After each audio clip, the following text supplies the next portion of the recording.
Hello everyone, welcome back to GGN. This is part 3, the final part for today, at least it should be, for Wednesday, April 10th, 2013.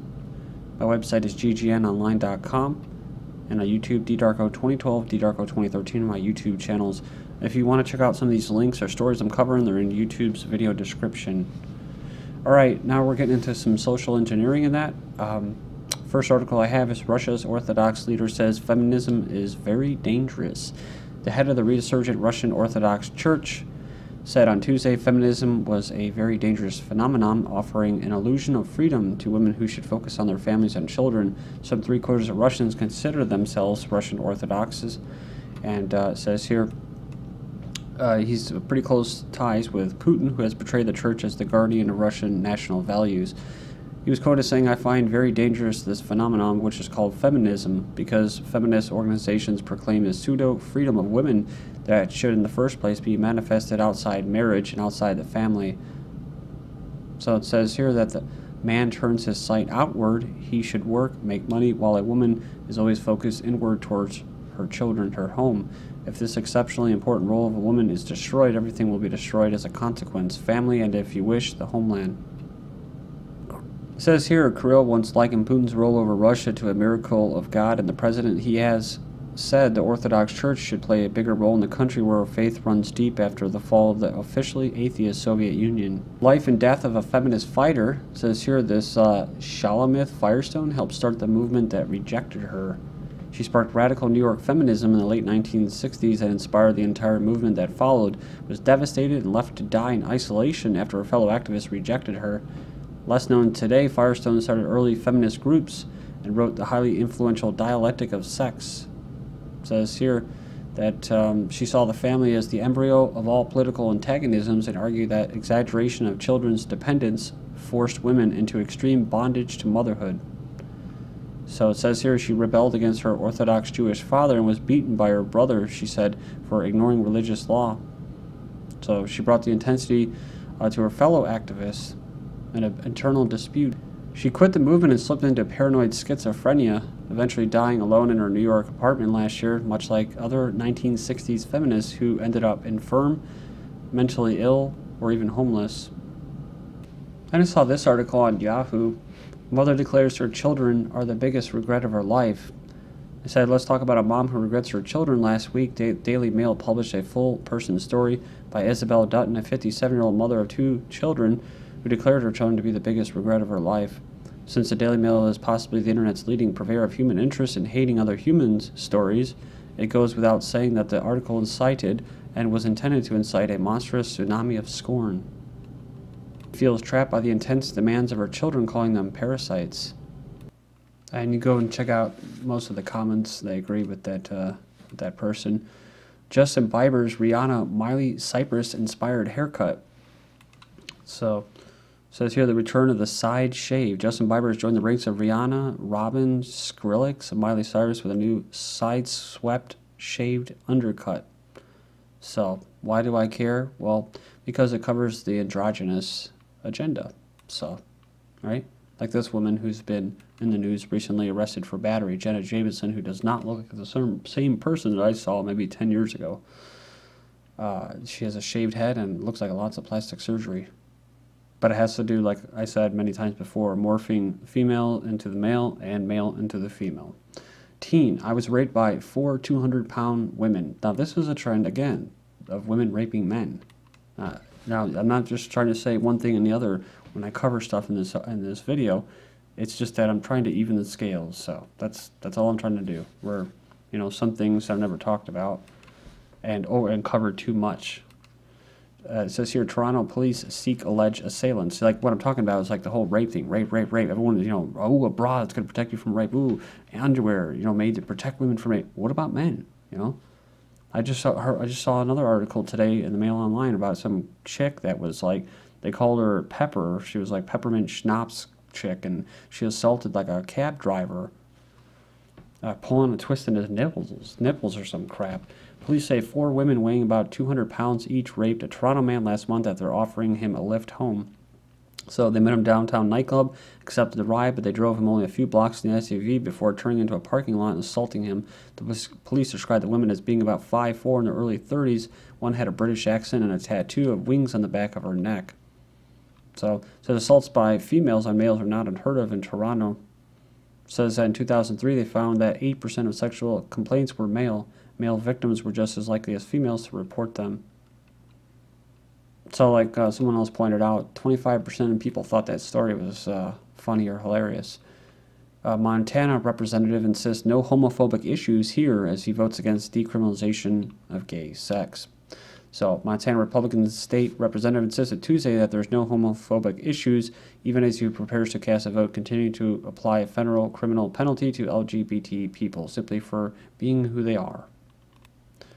So it says here, he planned to vote against this bill, which seeks to amend the state's criminal definition of deviant sexual relations to exclude homosexual acts. A lot of love and respect for a whole number of homosexual friends, so there's no homophobic issues here. He says that I don't think homosexual sex is necessarily not deviant. He said, bad word, deviate simply means it's not normal, it's not typical. He then held aloft a ballpoint pen, showing it to his fellow lawmakers.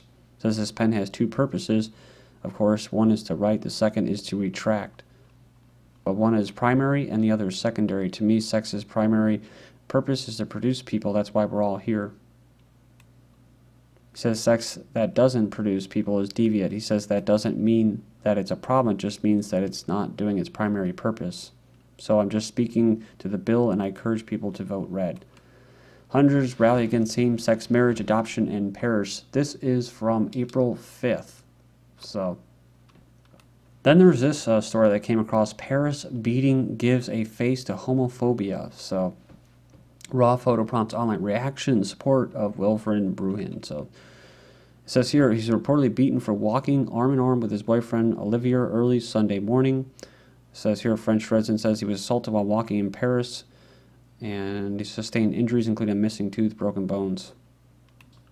So this is right on the cusp of this bill being passed and that. And if it happened, it sucks. You know, like I have to put out there as a disclaimer, I don't condone violence against something that you don't agree with like that. But I think it's a psyop. One person doubts the legitimacy of his story, saying that the photo, where was the photo taken, why was his wounds not being addressed? He also wondered why it took only 10 days of leave from work for the injuries sustained. Well, so who knows if the story is inconsistent and fake, but they actually blame it on Muslims, which is another big deal in France as well. So, but like everything else, the agenda moves forward. Whatever they have to do, like the prison chief that was shot and killed in Colorado on the eve of passing their gun legislation. France's Senate approved same-sex marriage bill. So they approved a controversial same-sex marriage bill regardless of massive opposition to the legislation in the country. So opponents of the bill say children have a fundamental right to have a father and a mother, and that the bill will lead to the disintegration of the family's institution or family institution. French churches have also condemned the bill, calling gay marriage a sham that would shake one of the foundations of our society.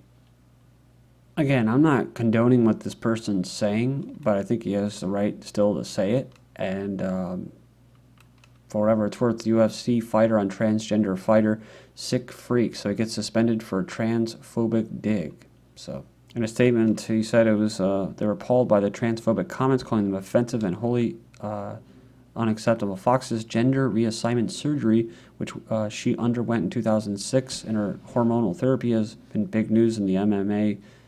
Says some expressed that she may have physical advantage when fighting other women, but they went on and said that calling the situation an embarrassment to us fighters and continually referring to Fox as a male. It's always, there's the thing that I talk about even in the scales and that, is it's always one-sided. You can't say anything about anything, right?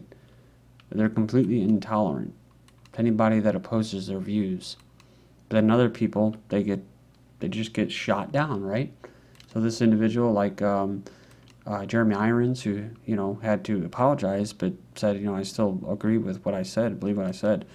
And most people just stand down and say, okay, you're right, I'm sorry, I apologize, I'm a piece of shit. Elderly Christian florist faced thousands in fines for refusing to provide flowers for a gay wedding. The Christian florist in Washington State would be slapped with hefty fines because she refused to provide a floral arrangement for a gay wedding.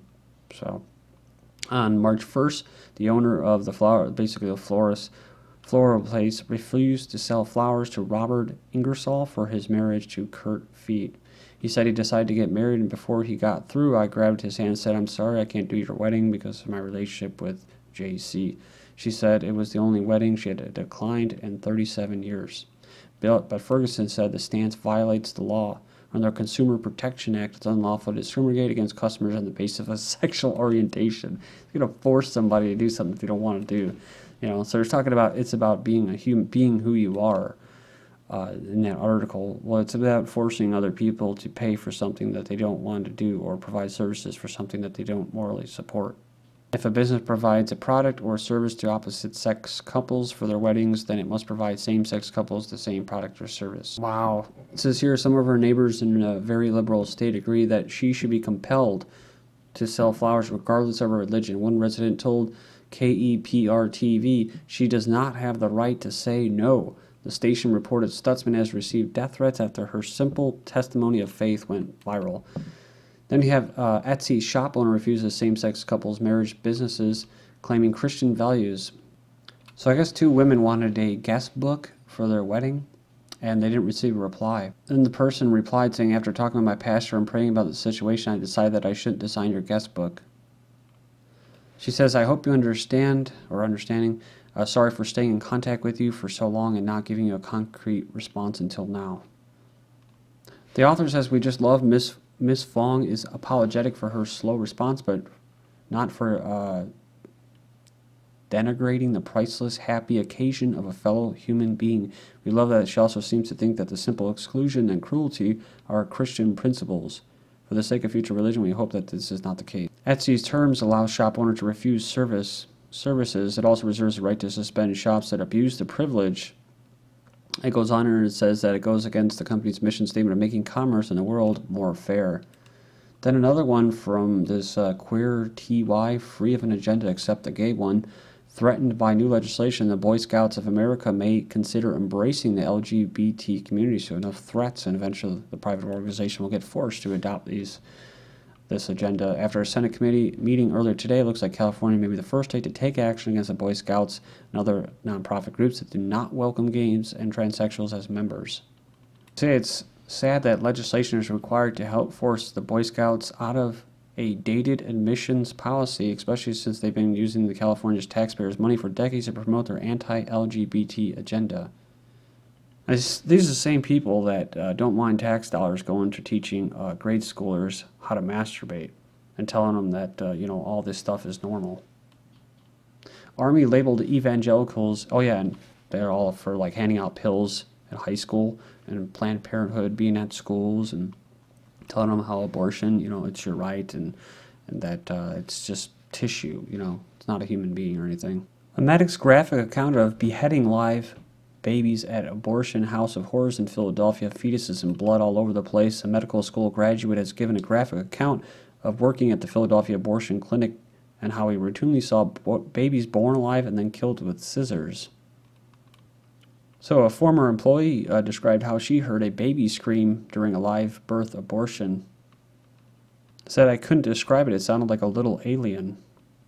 Unlike the word tissue, instead of people, they said during the 2 years, they also saw patients deliver, quote, specimens in the toilet, which she made the coworker remove, adding that she called aborted fetuses specimens because it was easier to deal with mentally. U.S. judge lifts morning after pill age limit. They've ordered the government to make the morning after pill available over the counter to girls of all ages within 30 days. After pro-life outcry, YMCA disinvites Planned Parenthood from Girls' Day conference. The YMCA announced they were going to include Planned Parenthood and feature them at Girls' Day 2013. So they could talk about building healthy relationships, like reproductive health. No kids, men more depressed about it. Even though there's often more social pressure on women to have kids, men may actually feel more depressed and lonely over not having children. Now men get a post-pregnancy glow. New fathers feel more attractive after their partners give birth. Remember, this army labeled evangelicals as religious extremists. And a report says DHS suggests Christians constitutionalists should get extra surveillance. In regards to what they refer to as fundamentalists, those that do not agree with the current political trends are dangerous and should be under the scrutiny of law enforcement. Russia moves to introduce jail sentences for insulting believers' feelings. It has to do with the riot who staged a protest in a church while it was in procession, and feminists like this. Thank you.